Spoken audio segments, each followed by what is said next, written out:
Pilkada ini bagaimana pergerakan atau suara-suara netizen di media sosial yang sudah mulai terbaca? Tentu saja, apalagi ini pilkada DKI Jakarta, di mana pilkada ini ternyata masih menjadi center dari berbagai pilkada yang ada di Indonesia saat ini gitu. Jadi kalau kita lihat ternyata dinamikanya di media sosial tuh luar biasa. Dalam satu pekan terakhir saja itu terdapat lebih dari 23.000 percakapan yang ditujukan kepada salah satu paslon yakni Ridwan Kamil dan Suswono. Kemudian disusul oleh pasangan Pramono Rano yang dibincangkan lebih dari 19.000 percakapan. Namun memang masih kurang dengan Dharma Kun yang masih di bawah 1.000 percakapan gitu. Nah di sisi lain kita juga menunjukkan bahwa dinamika tersebut terjadi karena adanya kontestasi dan mulai saling adu gagasan lah ya Oh, gitu adu ya. gagasan. Saya kira saling sindir, bukan ya?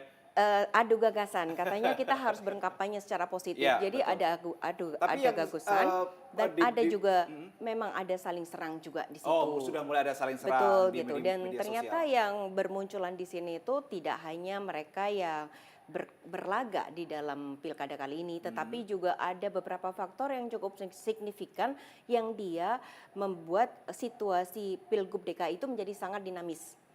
Situasi itu adalah terutama berasal dari anak abah. Anak abah mau kemana gitu. Terus yang kedua adalah terkait sama Ahokers.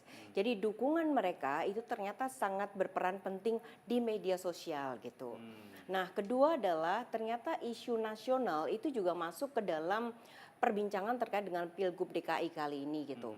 Jadi statement dari Kaisang terkait sama private jet itu juga menjadi salah satu atensi yang ditujukan kepada Ridwan Kamil dengan sentimen yang cukup negatif dan memang cukup banyak di situ sebenarnya gitu. Yang ditujukan ke Ridwan Kamil. Kepada Ridwan Kamil karena kan Sentimen negatifnya soal apa? Yang paling bahwa tebal gitu. yang paling tebal adalah terkait sama private jet. Jadi kalau misalnya kalian semangat untuk mendukung, maka kalian akan naik private jet. Nah, itu menjadi salah satu hal yang sebenarnya mendapatkan sentimen negatif terbesar. Walaupun itu sebenarnya adalah dari luar.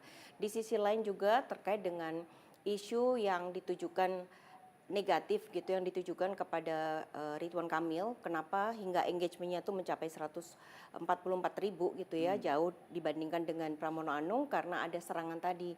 Jadi serangan private jet. Yang kedua adalah serangan terkait sama Emil dianggap menggunakan anaknya sebagai salah satu cara untuk menarik empati. Nah terhadap hal itu Emil memang sangat marah dan dia berusaha untuk menyatakan dia akan didukung oleh netizen untuk melaporkan gitu loh, bahwa dia tidak melakukan hal itu gitu. Dan ketiga kenapa dia cukup besar juga engagement yang ditujukan kepada Ridwan Kamil karena memang Ridwan Kamil lagi ulang tahun di pekan kemarin sehingga engagementnya sangat besar gitu. Nah sementara itu Pramono Rano juga sedang mendapatkan panggung yang cukup besar karena ada dukungan dari berbagai pihak gitu ya, terutama mereka yang di framing sebagai teman kelompoknya pro Anies dan juga dari teman Ahok.